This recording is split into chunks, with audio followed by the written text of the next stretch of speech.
Y ya está el doctor Claudio Santamarina con nosotros, que nos va a explicar cuál es el impacto del rayo en el cuerpo, qué es lo que produce.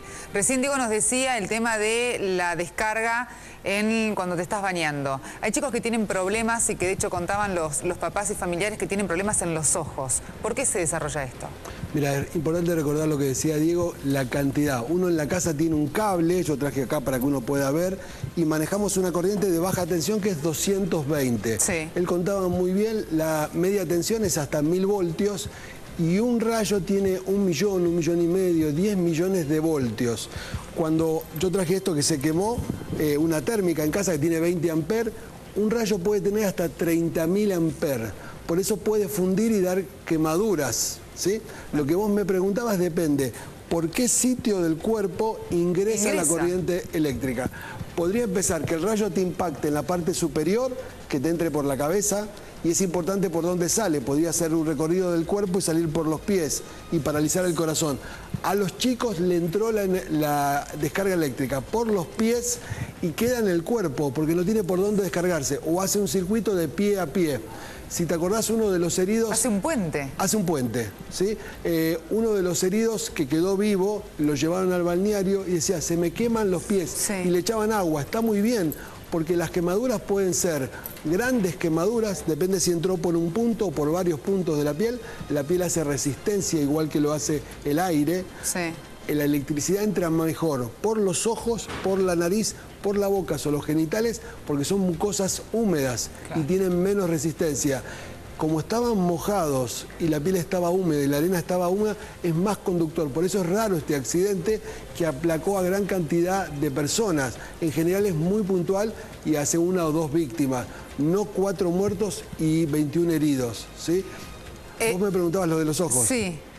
Porque, a ver, igual iba a hacerte otra pregunta sobre esto. El paro cardíaco es una de las cosas más normales que sucede cuando te alcanza un rayo, cuando sos víctima por el alcance del rayo, la caída de... Mirá, el corazón, yo traje acá uno gigante para poder verlo, tiene en la aurícula derecha un marcapaso, o sea, da una pequeña descarga eléctrica y el corazón se contrae. Primero las aurículas, que son superiores, y luego los ventrículos. Al tener una corriente eléctrica, ya sea un rayo o una descarga eléctrica en casa, tocaste el lavarropa descalzo, la heladera, un enchufe que estaba mal, esa corriente eléctrica interfiere en el marcapaso natural que hace contraer el músculo y por eso generas un paro cardíaco. Por eso es importante que todas las personas que nos están viendo aprendan a hacer reanimación cardiopulmonar. El RCP. El RCP, que el doctor Pérez Rossetti hizo una ley para que todos los secundarios, porque una ambulancia normalmente tarda 8 o 10 minutos con suerte. Después de los 4 a 7 minutos que vos no oxigenás el cerebro empieza a morir por la falta de oxígeno. Si una ambulancia llega 10, 15 minutos después, la persona está muerta.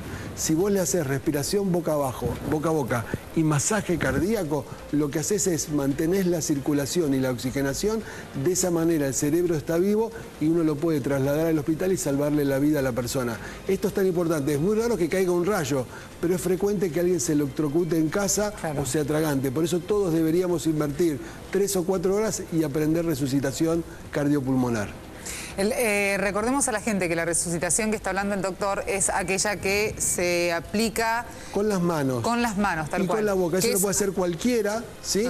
Se aprende de 3 a 4 horas, la Cruz Roja, la Fundación Cardiológica, nuestro instituto. Muchos lugares en el país se pueden hacer. Incluso nosotros tenemos videos en la página del instituto. Bueno, ayer mucha gente que estaba en la playa intentaba ayudar a los otros que por ahí no habían hecho el curso de RCP, pero sí intentaban al menos presionar el cuerpo de la persona, darle respiración boca a boca, más allá de que no tenían ningún curso hecho. De todas maneras, ¿esas personas lo pueden hacer bien? Sí, puede ser que no lo hagan bien. Siempre es mejor hacer algo que nada. Cuando quieras puedo venir con simuladores para niños y para adultos y enseñar. En 15 a 20 minutos puedo mostrar cuál es la técnica, que es muy simple para aprender, para poder hacerlo. Doctor, una pregunta doméstica. A ver, trasladado a la gente, que le puede pasar, por ejemplo, tenés a un familiar, abre la heladera descalzo, que puede ser algo que pase comúnmente, queda electrocutado. Vos lo ves en ese momento, ¿cómo tenés que reaccionar? Porque si vos lo tocas, te transfiere la energía a vos también. ¿Cómo se reacciona? Eso es una buena pregunta y una buena diferencia. Si cae un rayo, el rayo hace pasar la electricidad, que es continua, muy pocos segundos, 1 a 30 segundos o milésimas de segundo. La corriente de lavarropa, ¿no? Claro. En el rayo no. Vos en el podés rayo lo podés ayudar y no te pasa nada. En el caso que toque una heladera, un lavarropa, un enchufe, tenés que cortar la luz y en ese caso asistirlo, porque si vos lo vas a tocar, te electrocutás vos también. Porque la corriente es alterna y queda conectado al aparato. Claro. ¿Sí? Por eso es importante. Las personas viejas, los abuelos, si está fuera la heladera, decía que uno debe tocarlo. Contrario, porque como genera contracción muscular, vos retirás la mano. Si tocas un equipo eléctrico con la mano, la contracción muscular se cierra y quedás pegado. ¿Sí? Eso es importante. Una pregunta que me habías hecho importante: ¿qué lesión producen los ojos? Como él contaba que cuando cae el rayo genera lo que llamamos relámpago, es una luz muy fuerte, produce cataratas. Es la opacidad del cristalino. El cristalino es como un vidrio que cubre la pupila, que es lo negro del ojo, y el iris. Es tanta la luminosidad que lo hace opaco, y entonces eso se tiene que operar. Y la otra lesión importante es el estruendo, el trueno, la explosión, rompe la membrana del tímpano y puede dar sordera permanente. Esas son las lesiones más frecuentes en los órganos de la visión y del oído. Cuando una persona es alcanzada por un rayo, ¿es conveniente en el caso de que esté muy pero muy mal herido, como hay personas aquí, en el caso de la hermanita de Priscila, de Selma, que está internada en Mar del Plata, por ejemplo, en terapia intensiva? ¿Es conveniente trasladarla?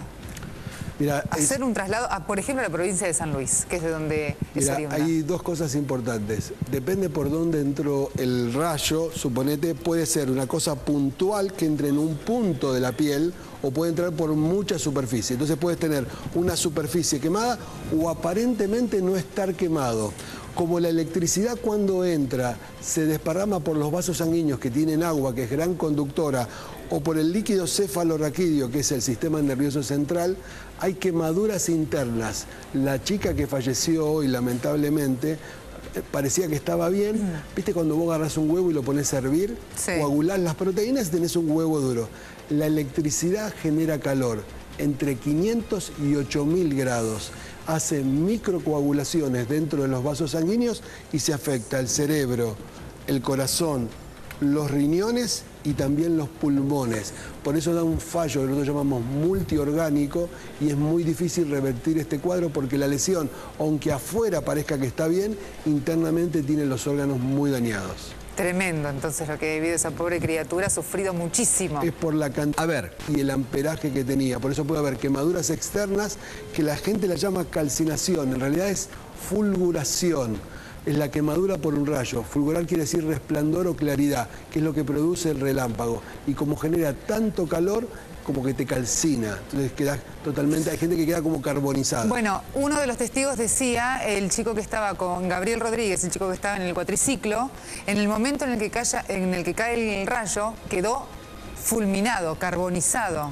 Que de hecho toda la gente se quedó impactada por la situación, porque como fue en cuestión de segundos en el momento de verlo, estaba calcinado. Nosotros podemos representar acá, mirá, traje para poder hacer casi como un juego. Esto es un equipo que produce protones. Cuando yo pongo el dedo, dirijo el rayo. El rayo es en una reproducción de laboratorio esto. Yo podría atraparlo y lo que hace es generar, ¿sí?, en esta bola de plasma. Pero esto es lo que hace, se dispara desde la nube, puedo hacerlo entre punto y punto y de esta manera produce la descarga. El problema es que es tan alto voltaje, esto como es de experimentación no hay problema, claro. Si yo lo dejo igual genera calor y el vidrio se calienta, porque cuando pasa una corriente eléctrica, por eso se queman los cables, claro, o las térmicas, genera mucho calor. El paso de la energía, cuanto más energía, de hecho parte de los cortes eléctricos que hoy tenemos es que hay mucho consumo, el cable es pequeño, pasa mucha electricidad, muchos electrones y se prende el fuego el cable que tiene muchos años. Es tremendo, tremendo. Bueno, a ver, ¿qué es lo que hay que tener en cuenta o cuáles son las recomendaciones en el momento de, para uno, ¿no? Para la señora que está en su casa, que tiene los hijos y que está en colonia de vacaciones o tiene una pileta en su casa? ¿Qué es lo que hay que tener en cuenta en el momento de la tormenta eléctrica? Mira, acá no tenemos alarmas entre tormentas eléctricas como en otros países, ¿sí? Cerca del trópico hay más tormentas, en África, en Brasil, en los trópicos. Una regla muy fácil, 30-30. ¿Qué es esto 30? Vos ves el relámpago, el resplandor. Contás hasta 30, 1, 2, 3, 4. Si antes de que llegues a 30 escuchás el trueno, el ruido, El ruido. quiere decir que la tormenta está cerca. Eso quiere decir que tenés que buscar refugio. Digo, ves el relámpago, se ilumina el cielo, contás hasta 30. Si llegás a contar a 30 o más, la tormenta está muy lejos. Si es que contás menos de 30, porque la velocidad de la luz es más rápida que la del sonido. Entonces, ¿cuál es el otro 30? Te guardás en un lugar, ahora decimos los 3 lugares para guardarse, y después que escuchás el último trueno, esperás 30 minutos. Y ahí podés salir a la pileta, a la playa, jugar al fútbol, porque la tormenta ya pasó. Entonces, hay un relámpago, cuento hasta 30. Si suena antes el trueno, me tengo que cuidar. Espero el último trueno, espero 30 minutos y ahí puedo salir a jugar, a meterme en la pileta, a meterme en el mar. ¿Sí? Hay actividades como, por ejemplo, el yachting o el golf mismo, que tienen incorporado la precaución por el rayo, ¿no? El jugador de golf, yo no es mi caso, ¿no? Pero dicen, ¿está nublado? No, hoy no se sale, directamente, ¿no? Bueno, ayer nos contaba Luciana Exacto. Rubinska, también una compañera de aquí, que después de lo que había pasado en Racing, cuando se muere el masajista, también por una tormenta eléctrica, como se cambió la norma. Entonces los jugadores ven venir una tormenta eléctrica y la orden es salen de la cancha, no juegan más, no se practica más hasta que pase la tormenta, entonces ahí volvemos todos. Como que se cambiaron las normas, que esto también es algo. Pero también hay otro ejemplo de nenitos que estaban en una colonia de vacaciones en Trenquelauquen, otro caso en Junín, que eran todos entre 8 y 10 años y que el momento de desarrollarse la tormenta, el adulto que estaba a cargo de los chicos dijo, salgan de la pileta. Cuando salieron de la pileta se fueron a buscar las cosas abajo de los árboles y en ese momento cae el rayo e impacta en los árboles. Bueno, ahí hay 3 cuestiones importantes. Si vos tenés, ¿dónde te guardás? En una casa, que el techo, como decía él, no sea de metal y lejos de puertas y ventanas, sin corrientes de aire. Si estás paseando y estás en un auto, puedes estar en un auto, un colectivo, un camión, sin tocar las paredes porque te hace de jaula de Faraday, el mecanismo que contaba. Y si estás en un bosque, nunca en un árbol grande, en un bosque de árboles pequeños. Y si estás en el campo libre, buscar un cañadón, un zanjón en la parte más baja, porque siempre el rayo va a buscar la parte más alta porque hace como el agua el camino más corto a buscar la descarga eléctrica. ¿Está bien tirarse al suelo?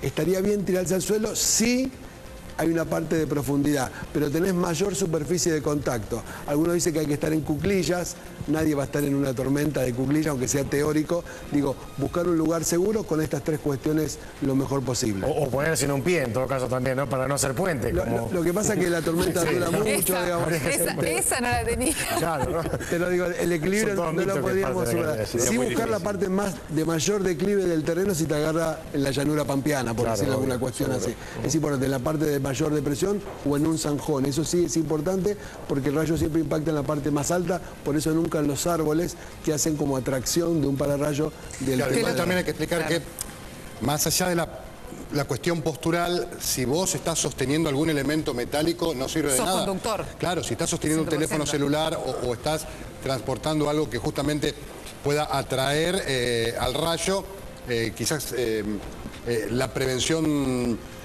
siempre tenga que ser con tratar de no portar justamente elementos conductores y saber que también inclusive alcanza hasta árboles en el medio del campo. Estamos hablando siempre de elementos, de la mejor manera de conducir la electricidad, y alguien nos puede decir, pero si el árbol no es un conductor de electricidad, bueno, pero tiene la humedad necesaria justamente como para poder atraer un rayo también. Bueno, que es lo que hablábamos hoy temprano antes de salir al aire con el tema del que por qué había caído el rayo en la carpa, que muchos decían que cada carpa tiene una lata en donde uno puede dejar el celular, algunas pertenencias por si se va al mar y vuelve. Como la distancia además de la carpa es relativamente corta, 20 metros aproximadamente, entonces decían que seguramente eso fue lo que atrajo el rayo.